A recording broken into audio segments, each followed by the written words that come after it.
हमारी संस्कृति, हमारी पहचान। यज्ञ, योग, आयुर्वेद सदा रहे हमारे साथ। भारत के प्राचीन ग्रंथों एवं आधुनिक विज्ञान का दिव्य संगम, यज्ञ महिमा।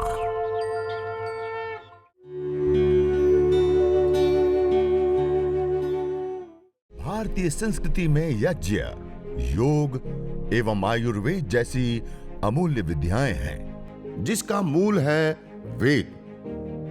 इतिहास की ओर दृष्टि डालें तो भगवान राम, भगवान कृष्ण से लेकर राजा महाराजाओं, ग्रामवासियों व अरण्यवासी ऋषियों की कुटियों तक नित्य व नैमित्तिक यज्ञों का प्रचलन देखने को मिलता है।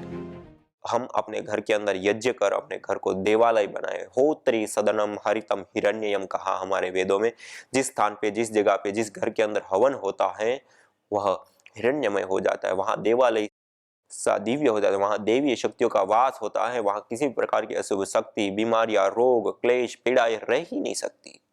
तो ऐसी यह यज्ञ की महिमा। और इष्ट काम दुख कहा, सत्याह संतु यजमानस्य कामा। जो यजमान यज्ञ करता है और यज्ञ के बाद जो प्रार्थनाएं करता है वो उनकी सारी प्रार्थनाएं सुनी जाती है, सारी प्रार्थनाएं साकार रूप लेती है और उनकी कामनाएं पूर्ण होती है। इससे बड़ा और क्या हो सकता है। हम कल्प वृक्ष की कामना करते रहते हैं, कल्प वृक्ष के बारे में सोचते रहते हैं, सुनते रहते हैं।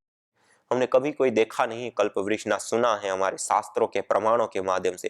लेकिन निश्चित यज्ञ को सत्याह संतु यजमानस्य कहा, इष्ट काम दुख कहा। सर्व एक शास्त्र में, अलग अलग शास्त्र में, अलग अलग जगहों पे इस यज्ञ को मनोकामनाओं को पूर्ण करने वाला कहा, हमारी इच्छाओं को पूर्ण करने वाला कहा, हमारी आवश्यकताओं को पूर्ण करने वाला कहा। तो हम श्रद्धा निष्ठा पूर्वक यज्ञ करें, हवन करें और उसके पश्चात देवी शक्तियों को आहुतियां प्रदान करने के पश्चात हम जो भी प्रार्थना करते हैं वो प्रार्थना हमारी सुनी जाती है और उस प्रार्थना के आधार पे हमें जो भी प्रार्थना करते हो हमारी सफल होती है।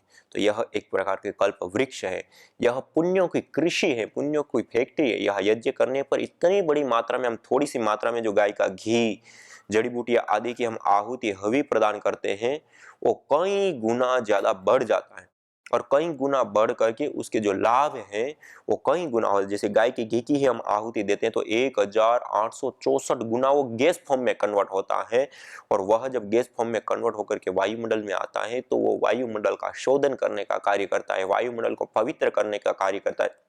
इस घी के अंदर सैचुरेटेड फैटी एसिड होता है। सैचुरेटेड फैटी एसिड जब जलता है तो उससे कीटोन्स बनते हैं और कीटोन्स के अंदर कार्बन की अपेक्षा 6 गुना ज्यादा ऑक्सीजन होता है। अर्थात वायुमंडल के अंदर ऑक्सीजन की मात्रा को बढ़ाने का कार्य भी यह यज्ञ, हवन, अग्निहोत्र, गाय का घी की आहुति विशेष रूप से उसमें उपयोगी होती है। तो इस प्रकार से आप गाय के घी की आहुति देकर के अपने घर को पवित्र, शुद्ध, सुगंधित करने के साथ साथ उसको आप जीवनीय शक्ति से भी युक्त बनाते हैं। और देखिए, मनुष्य से लेकर के हर कोई प्राणी जो हम आहार लेते हैं उसमें सबसे ज्यादा हम कोई आहार लेते हैं तो वो वायु रूप आहार लेते हैं। हम भोजन दिन में 2-3 बार लेते हैं, पानी 5 से 10 बार लेते हैं, लेकिन वायु हम 24 घंटे लेते, खाते पीते उठते बैठते और यहाँ तक कि रात्रि को सो जाते तब भी वायु रूप आहार हमारा निरंतरता के साथ चालू होता है। इसलिए इस वायु रूप आहार का शोधन करना, वायु रूप आहार का पोषण करना, वायु रूप आहार को जीवनी शक्ति से युक्त करने का कार्य किसी माध्यम से संपन्न होता है तो वह यज्ञ है, हवन है, अग्निहोत्र है। इसी यज्ञ से वायु प्रदूषण भी ठीक होता है। इसी यज्ञ से माइक्रोबायोलॉजिकल प्रदूषण अर्थात बैक्टीरिया, वायरस, फंगस आदि भी दूर होते, क्लीन होते, शुद्ध होता है। और उतना ही नहीं, उसके साथ साथ रेडिएशन भी, ये जो हवन करते हैं, अग्निहोत्र करते हैं, उससे जो मॉलिक्यूल्स बनते हैं, ऑर्गेनिक पार्टिकल्स बनते हैं, वह जब वायुमंडल के अंदर आ जाते हैं तो रेडिएशन भी कम हो जाता है, रेडिएशन भी दूर हो जाते हैं। बहुत बड़ी बात है। आज पूरी दुनिया जिससे जूझ रही है, जो आज की पूरी वैश्विक समस्याएं बनी हुई हैं, उन वैश्विक समस्याओं का समाधान के रूप में आज यह यज्ञ, यह हवन, यह अग्निहोत्र हमें देखने को मिलता है। और इसके जो साइंटिफिक रूप से जो रिसर्च हुई है उसमें भी ये सारी चीजें पाई गई है। और इसे जैसे हमने हवन किया, हवन करने के पश्चात यह अंगारे तैयार हो गए। उन अंगारों को व्यवस्थित सीधा रख करके उसको दबा दिया। यदि एक काउ डंग स्टिक का है, गाय के गोबर के हैं, तो बहुत लंबे समय तक रहते हैं। यदि वो गाय के गोबर के नहीं है तो कम, लकड़ी वाले थोड़े कम रहते हैं। तो इस प्रकार से यह जो यज्ञ है, अग्निहोत्र है, उसमें इस प्रकार से अंगारों को दबा करके हमने ये तैयार कर लिया। उसके बाद थोड़ा सा जो गाय का घी है उसके अंदर थोड़ा सा गुग्गुल ये गुगुल जो औषधि है उसको लिया, थोड़ा सा इसे घी में डाला। इसी प्रकार से यह कुछ जड़ी बूटियां ली, उसको अंगारों के ऊपर ऐसे घी में डाला। जो रोगानुसार जड़ी बूटियां हैं वो 1/4 भाग घी और गुगुल लेते हैं और उसको अच्छे से ऐसे मिला दिया, ऐसे गाय के घी के साथ अच्छे से मिला दिया। और मिलाने के बाद उसको अंगारों के ऊपर रखते हैं। थोड़ा सा लिया और अंगारों के ऊपर इस प्रकार से थोड़ा सा रख देते हैं। अब वो धीरे धीरे धीरे धीरे मंद मंद सी धुनी देगा। जब तेज अंगारे हैं तो एकदम से धुआं उठेगा, लेकिन हमें तेज अंगारों के ऊपर नहीं डालना होता, थोड़ा सा हल्के मंद अंगारे हो जाए उसके ऊपर उसके जो रोग विशेष की जड़ी बूटियां गुगुल आदि औषधियों को रखते और धीरे धीरे एक सुरभि, एक सुगंधी, एक धुनी सी उठती है, उसको पूरे घर में चारों ओर के वायुमंडल में फैलने दीजिए और उसमें बैठ करके फिर रोगानुसार योगाभ्यास करें। और रोगानुसार योगाभ्यास करने से वो लाभ हमें प्राप्त होते हैं जो दुसाध्य, असाध्य बीमारी जिसको कहते हैं, जो सामान्य रूप से जो बीमारियां ठीक नहीं होती हैं, उन बीमारियों को भी हमने ठीक होते हुए देखा इस यज्ञ पूर्वक योगाभ्यास करने से। इसलिए खाली यज्ञ से भी रोग ठीक होते हैं, खाली यज्ञ से भी रोग दूर होते हैं, लेकिन यदि हम उसमें योगाभ्यास, क्योंकि इस मेडिकेटेड एयर जो हमारी तैयार हुई उसको आत्मसात करने के लिए जब हम उसमें अनुलोम विलोम, भस्त्रिका, कपालभाति आदि प्राणायामों का अभ्यास करते हैं इस वायुमंडल के अंदर, तो उसका हमें और विशेष लाभ प्राप्त होता है। विशेष रूप से वो उन रोगों को, मानी मेडिकेटेड एयर भी हो गया, मेडिकेटेड वायुमंडल बन गया, और उसके अनुसार फिर रोगानुसार योगा, मानी रोगानुसार यज्ञ और रोगानुसार योग, ये दोनों ही देवीय चिकित्सा है। हमारे प्राचीन ग्रंथ आयुर्वेद में 3 प्रकार की चिकित्सा बताई, एक होती है मानुषी चिकित्सा, एक होती है आसुरी चिकित्सा और एक होती है देवीय चिकित्सा। इस यज्ञ को, इस हवन को, इस अग्निहोत्र को देवीय चिकित्सा का दर्जा दिया गया। यह देवीय चिकित्सा है और इस खाली यज्ञ से भी हमने ऐसे दुसाध्य, असाध्य रोग जिसको मॉडर्न मेडिकल साइंस में कहा जाता है कि अब ये ठीक नहीं हो सकते, ऐसे रोगों को जिन लोगों ने यज्ञ चिकित्सा को अपनाया हमने ठीक होते हुए देखा। और इतना ही नहीं, सामान्य बीमारी तो ठीक होती है, जो दुसाध्य, असाध्य बीमारी वो ठीक होते हुए देखी। और पतंजलि रिसर्च इंस्टीट्यूट में हमने इस यज्ञ हवन करके जो धूम्र निकलता है उस धूम्र को लेकर के हमने एनालिसिस किया। जब एनालिसिस करके हमने देखा तो उसके अंदर भी पाया गया कि इसके अंदर वो कंपोनेंट्स, वो मॉलिक्यूल्स मौजूद अवस्था में होते हैं जिसको हम कहते हैं कि दुसाध्य, असाध्य रोग, या अलग अलग मॉडर्न मेडिकल साइंस में ट्रीटमेंट के लिए और चिकित्सा के लिए जो प्रयोग किए जाते हैं वह द्रव्य इसके अंदर मौजूद अवस्था में गैस फॉर्म के अंदर होते हैं। हमें टेबलेट देते हैं डॉक्टर, जब वो टेबलेट देते हैं उसके अंदर ठोस रूप में होता है, इंजेक्शन आदि देते हैं तो उसके अंदर द्रव रूप में वही के वही मॉलिक्यूल्स, कंपोनेंट्स होते हैं। और जब हम यह यज्ञ करते हैं और उससे जो जड़ी बूटियां विशेष को अंगारों के ऊपर डालते हैं और जलाते हैं और उससे जो ये धूम्र बना, इसके अंदर वही के वही मल्टीपल कंपोनेंट्स अवेलेबल फॉर्म में एक साथ गैस रूप में हमें प्राप्त होते हैं यज्ञ के माध्यम से। ये बहुत बड़ी बात है। और यह जब वायुमंडल के अंदर आ गए, और अभी मैंने कहा कि हम सबसे ज्यादा कोई आहार, पेड़ पौधे, पशु पक्षी से लेकर मनुष्य पर्यंत 24 घंटे में सबसे ज्यादा कोई आहार लेते हैं तो वायु रूप आहार हम लेते हैं। 3 रूपों में हम आहार लेते हैं, ठोस, द्रव और गैस। ठोस रूप में रोटी है, दाल चावल आदि हम लेते हैं, द्रव रूप में पानी, दूध, जूस आदि लेते हैं, और गैस रूप में वायु लेते हैं। ये 3 रूपों में हम आहार निरंतरता के साथ लेते हैं। और ये 3 रूपों में जो हम आहार लेते हैं उसमें सबसे ज्यादा और सबसे इंपॉर्टेंट हमारा कोई आहार होता है तो वह होता है वायु रूप आहार। 24 घंटे हम लेते, खाते पीते, उठते बैठते, सोते, हर समय हम इस यज्ञ को यदि हम करते हैं तो वो जो हर समय जो वायु को हम लेते हैं वो हमारी शुद्ध हो जाती है, वह वायु पवित्र हो जाती है, वह वायु सुगंधित हो जाती है। इसलिए हम सब प्रतिदिन अपने घर में तो हम यज्ञ करें, लेकिन एक विशेष मैं बात बताना चाह रहा हूं, यह जो मेडिकेटेड एयर है उसका विशेष रूप से हम प्रयोग ले योगाभ्यास से पूर्व। पहले योगाभ्यास से पूर्व में 10 मिनट हम प्रातःकाल करते तो प्रातःकालीन, सायंकाल करते तो सायंकालीन विशेष 4 मंत्र होते हैं, 2 मंत्र होते हैं, उनसे विशेष आहुतियां दे। उसके पश्चात हम गायत्री मंत्र, गुरु मंत्र से 7 आहुति, 21 आहुति, 11 आहुति दे दे। उसके बाद जैसे अंगारे हमारे तैयार हो गई, उन अंगारों के ऊपर कुछ विशेष जड़ी बूटियां रख दे। और उस जड़ी बूटियों को रख करके बाद में जो धुनी होती है उस धुनी वाले वायुमंडल में बैठ करके फिर हम योगाभ्यास करें, फिर हम उस वायुमंडल में बैठ करके अब प्राणायाम करें, आसन करें, व्यायाम करें, तो वो जो दुस्साध्य असाध्य रोग जो हम कहते हैं वह भी इससे बहुत शीघ्रतापूर्वक दूर हो जाए। तो हम अपने घर के अंदर भी यज्ञ करके पूरा सैनिटाइज और प्रकृति की माँ के प्रति अपने ऋणों को अदा करें, और उसके साथ साथ योग के साथ भी हम जरूर इस यज्ञ को अपनाएं। और इस प्रकार करने पर क्या लाभ होता है वो हम हर बार आपके सामने कई सारे लोगों को हम लाते हैं, और जिन्होंने यज्ञ चिकित्सा को अपनाया और प्रत्यक्ष रूप से जिन्होंने इसके अनुभव को प्राप्त किया वो स्वयं अपने मुख से हमारे सामने रख दिए। हमारे तेलंगाना की हमारे महिला राज्य प्रभारी हमारी माता जी, कल माता जी मेरे को फोन की और बता रही थी उनके संबंधी कोई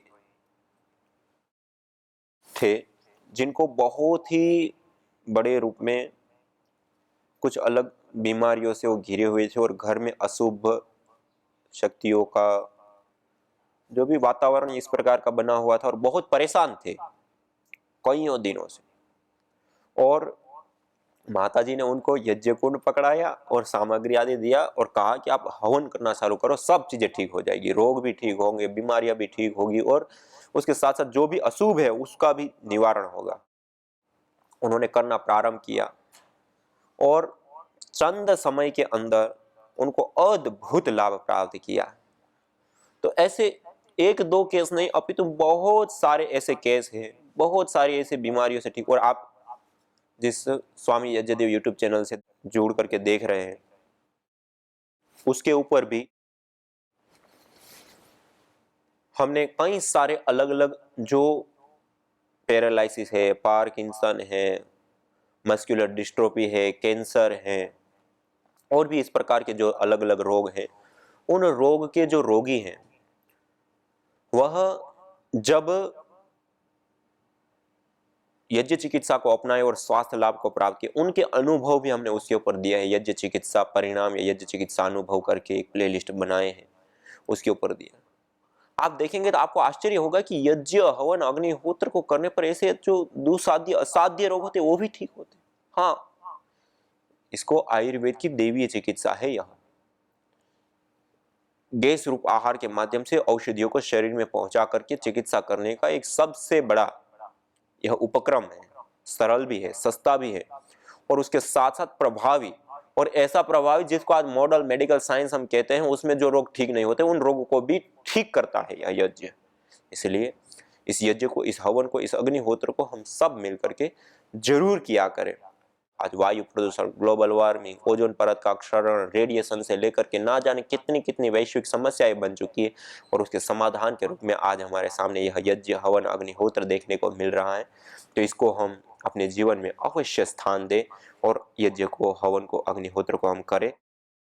तो हम सब इस प्रकार से इस कार्य को आगे बढ़ाएं और अपनी ऋषि संस्कृति को, वैदिक संस्कृति को जन जन तक पहुंचा कर स्वास्थ्य और विशेष लाभों को प्रदान करें। इसी के साथ आइए सभी लोग सीधा बैठते हुए परमपिता परमात्मा को प्रार्थना करते हुए, हे प्रभु, हे ईश्वर, हे जगदीश्वर, सब जगह पे शांति हो, जल में शांति हो, थल में शांति हो, गगन में शांति हो, वन उपवन में शांति हो, समस्त चराचर जड़ चेतन में शांति हो, और वही शांति हमारे भीतर भी स्थापित हो। इसी प्रार्थना के साथ ओम द्यौः शान्तिरन्तरिक्षं शान्तिः, पृथिवी शान्तिरापः शान्तिरोषधयः शान्तिः, वनस्पतयः शान्तिः, विश्वे देवा शान्तिर्ब्रह्म शान्तिः, सर्वगं शान्ति शान्तिरेव शान्तिः, सा शान्तिरेधि।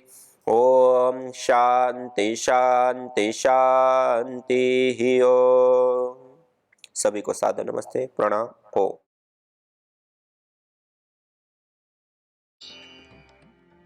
जो विधि है उस विधि के बारे में बहुत सारी अलग अलग प्रकार की, यदि हम प्राचीन काल से ही देखें तो विधि में सभी जगहों पे हमें अलग अलग विधियां देखने को मिलती है। विशेष रूप से यज्ञ के संबंध में गोपथ ब्राह्मण, जैसे मैंने आते ही पहले कहा, यज्ञो वै श्रेष्ठ तमं कर्म, वो यही का सूत्र लेकर के आपके सामने मैंने रखा, गोपथ ब्राह्मण। शतपथ ब्राह्मण, ये सारे गोभिलीय गृह्य सूत्र, ये सारी जो पुस्तकें हैं उसके अंदर भी, जैसे ये गोपथ ब्राह्मण है उसमें भी विशेष रूप से 15वीं कंडिका में पूरा यज्ञ का, अग्निहोत्र का, दैनिक अग्निहोत्र का विवरण हमें प्राप्त होता है। और उसके अंदर हमें प्रतिदिन दैनिक रूप से प्रजापति और सूर्य, प्रजापति और अग्नि, सुबह और सायंकाल, इस प्रकार से दो दो आहुतियां प्रदान करके हमें अवश्यम भावी अनिवार्य रूप से यज्ञ करना चाहिए। और यदि कभी छूट जाता है तो उसके लिए प्रायश्चित आदि के भी विधि और विधान किए गए हैं। और इसी प्रकार से यह गोभिलीय गृह्य सूत्र, गोभिलीय गृह्य सूत्र में भी विशेष करके 4 आहुतियां, प्रातःकाल 2 और 2 सायंकाल हमें आहुतियां प्रदान करनी होती हैं। और उन आहुतियों को प्रदान करके हम इस यज्ञ को संपन्न कर सकते हैं, क्योंकि यह जो दैनिक यज्ञ है उसकी अलग अलग शास्त्रों में अलग अलग विधि बताई है। लेकिन सामान्य रूप से ज्यादातर शास्त्रों में प्रातःकाल और सायंकाल प्रजापति और सूर्य देवता को और सायंकाल अग्नि और प्रजापति को विशेष आहुतियां प्रदान करके यह यज्ञ हवन अग्निहोत्र संपन्न करने के लिए विशेष रूप से बताया गया। और इसी प्रकार मनुस्मृति में भी अलग अलग जगहों पे अलग अलग रूपों में जो बताया गया है। तो आपके सामने मैं कुछ चीजें इसलिए रख रहा हूँ क्योंकि आप सब इन शास्त्रों को पढ़ पाए तो अच्छी बात है, ना पढ़ पाए तो कम से कम हमारे सामने इतनी छोटी छोटी जो बातें हैं वह बातें आ पाए, और आती हैं तो हमें विशेष रूप से उसका लाभ प्राप्त होता है। तो यहाँ पर भी विशेष रूप से मनुस्मृति में पंच महायज्ञ विषयक जो पूरा प्रकरण दिया है 3य अध्याय में, वहां पर भी पंच सुना आदि करके अलग अलग मंत्रों के माध्यम से, श्लोकों के माध्यम से, और देवता अतिथि भृत्य आदि जो पंच महायज्ञ मानी, जो देव यज्ञ, ब्रह्म यज्ञ, अतिथि यज्ञ आदि पंच महायज्ञों का वर्णन किया है। अन्य ग्रंथों में भी स्वामी दयानंद सरस्वती जी ने भी पंच महायज्ञ विधि से लेकर के जो अलग अलग विधि प्रदान की है, वहां पर भी हमें इस विधि को लेकर के कई सारी अलग अलग पद्धतियां देखने को मिलती है। ये स्वामी दयानंद सरस्वती जी द्वारा प्रदत्त यह 4 ग्रंथ जो अमूल्य है हम सब लोगों के लिए, एक तो है पंच महायज्ञ विधि। इन पंच महायज्ञ विधि में जो अग्निहोत्र की विधि बताई है उसमें मुख्यतया 16 आहुति, 4 प्रातःकालीन, 4 सायंकालीन, 11 भाग आहुति 4, और उसके बाद पंच उभयकालीन आहुतियां और ओम सर्वम वै पूर्णं स्वाहा 3 बार बोलते हुए आहुति देने का विशेष रूप से विधान किया हुआ है। तो इन 16 आहुतियों को इसी प्रकार से जब हम संस्कार विधि को देखते हैं तो संस्कार विधि में और थोड़ा सा अलग वर्णन मिलता है। उसमें आपो ज्योति रसोमृतम ब्रह्म भूर्भुवः स्वरों स्वाहा से आगे और 3 मंत्र या मेधाम विश्वानिदेव अग्निनय, इन 3 को और शामिल करते हुए और ओम सर्वम वै पूर्णं स्वाहा को अलग करते हुए 16 आहुतियों का वर्णन किया हुआ है। इसी प्रकार हम सत्यार्थ प्रकाश में देखें तो सत्यार्थ प्रकाश में भी विशेष करके 3रे समूल्लास के अंदर यज्ञ की विधि के बारे में वहां पे बताया गया है। और यहाँ पर विशेष करके 5 मंत्र दिए गए हैं जो हमें उभयकालीन यज्ञों को करने के लिए कहा है। ओम भूरग्नये प्राणाय स्वाहा, भूर्वायवे अपानाय स्वाहा, स्वरादित्याय व्यानय स्वाहा, भूर्भुवः स्वर अग्निव्यायवादित्येभ्यः प्राणापान व्यानेभ्यः स्वाहा। इन 5 आहुतियों को देकर के और यदि साधक को करने की इच्छा है तो 2 मंत्र और बताएं, विश्वानि देव सवितर दुरितानि परासुव यद भद्रम तन्न आसुव, और गायत्री मंत्र ओम भूर्भुवः स्वः तत्सवितुर्वरेण्यं भर्गो देवस्य धीमहि धियो यो न प्रचोदयात्। इन 2 मंत्रों से जो उनकी इच्छा है, जितनी सामर्थ्य समय है उसके अनुसार वो आहुति दे, ऐसे लिखा है। तो भूरग्ने प्राणाय स्वाहा से लेकर जो 5 आहुतियां उभयकालीन है वो आहुतियां, और उसके बाद गायत्री मंत्र या विश्वानि देव मंत्र से ही आहुति करने के लिए भी इस सत्यार्थ प्रकाश में लिख रखा है। इसी प्रकार जब हम ऋग्वेद आदि भाष्य भूमिका को देखते हैं तो ऋग्वेद आदि भाष्य भूमिका में भी विशेष रूप से हमें अंतर देखने को मिलता है। यहाँ पे ऋग्वेद आदि भाष्य भूमिका में जो अन्य मंत्र हैं उसको हटाते हुए जो प्रातःकालीन और सायंकालीन मंत्र विशेष रूप से दिए हैं, उभयकालीन 5 मंत्र दिए हैं, और अंतिम में ओम सर्वम वै पूर्णं स्वाहा देते हुए इसको करने के लिए कहा। मानी स्वामी दयानंद सरस्वती जी ने भी जो यज्ञ की पद्धति प्रक्रिया हमें बताई है उसमें भी हर शास्त्र में उन्होंने अलग अलग रूप में बताने का प्रयास किया है, क्योंकि किसी की सामर्थ्य कुछ है, किसी की सामर्थ्य कुछ है। हर परिवार कोई अमीर है, कोई गरीब है, कोई किसी भी स्थिति में है, लेकिन यज्ञ अनिवार्य रूप से बताया गया है। और बिना यजन के भोजन करना पाप माना गया, बिना यजन के अन्न नहीं खा रहा है वो व्यक्ति मल खा रहा है, ऐसे कठोर शब्दों में कहा गया है। तो हमारे जो शास्त्र की विधि है उसमें प्राचीन शास्त्रों में भी हमें विधि में परिवर्तन देखने को मिलता है, मानी डिफरेंट देखने को मिलता है। और स्वामी दयानंद सरस्वती जी ने भी जो हमें विधि बताई है, तो 4 उनके शास्त्र हैं, तो चारों में भी हमें अलग अलग जगहों पे अलग अलग आहुतियां देखने को मिलती हैं। तो कहने का अभिप्राय है कि यज्ञ होना बहुत जरूरी है। आप गायत्री मंत्र आपको इष्ट है, सरलता से आपका आता है, आप गायत्री मंत्र से करिए, विश्वानी देव मंत्र आता है उससे कीजिए। इससे अतिरिक्त उभयकालीन जो 5 मंत्र आपको ज्योति रसो मृतम आदि, उन 5 मंत्रों से भी आप कर सकते हैं। इससे अतिरिक्त सूर्य ज्योति ज्योति आदि जो मंत्र हैं उससे भी आप कर सकते हैं, लेकिन करना बहुत जरूरी। तो ये मंत्र के बारे में, कुछ विधि के बारे में मैंने सामान्य आपके सामने रखा।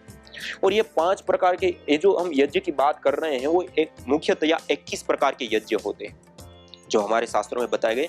कुल 21 प्रकार के यज्ञ होते हैं। एक गौतम धर्म सूत्र में विशेष करके ये 21 प्रकार के जो यज्ञ हैं, उन यज्ञों का वर्णन हमें प्राप्त होता है। और उसमें अलग अलग 3 संस्थानों में इसको बांटा गया है। उन 3 संस्थानों में एक तो अष्टका, फिर पार्वण, श्रद्धा, श्राद्ध, श्रावणी, अग्रायण, चैत्री और आवश्यक युजी, इनको पाक यज्ञ कहा गया। और इसी प्रकार से हवीर यज्ञ भी होते हैं। अग्न्याध्ययन, अग्निहोत्र, दर्श पौर्णमास, अग्रायण, चातुर्मास, निरूढ़, पशुबंध और सोत्रामण, यह 7 हवीर यज्ञ होता है। और इसी प्रकार अग्निष्टोम, अति अग्निष्टोम, उक्थय, षोडशी, वाजपेयी और इतिराय और आप्तोर्याम। यज्ञ भारतीय संस्कृति का मूल है। तो आइए हम संकल्प लें, संसार के श्रेष्ठतम कर्म यज्ञ को अपनाएं। पिंड और ब्रह्मांड में संतुलन कायम करने वाले यज्ञ को अपने जीवन का अभिन्न अंग बनाएं एवं प्रकृति मां के प्रति अपने ऋणों को अदा करें। विश्व स्वास्थ्य का एक नारा, यज्ञ से होगा जग उजियारा। भारतीय संस्कृति की अमूल्य विरासत यज्ञ की महिमा को जानने हेतु वैदिक चैनल पर प्रतिदिन प्रातः एवं सायं 11:30 बजे यज्ञ महिमा कार्यक्रम से जुड़े। विशेष जानकारी हेतु संपर्क करें। मोबाइल 9068565306।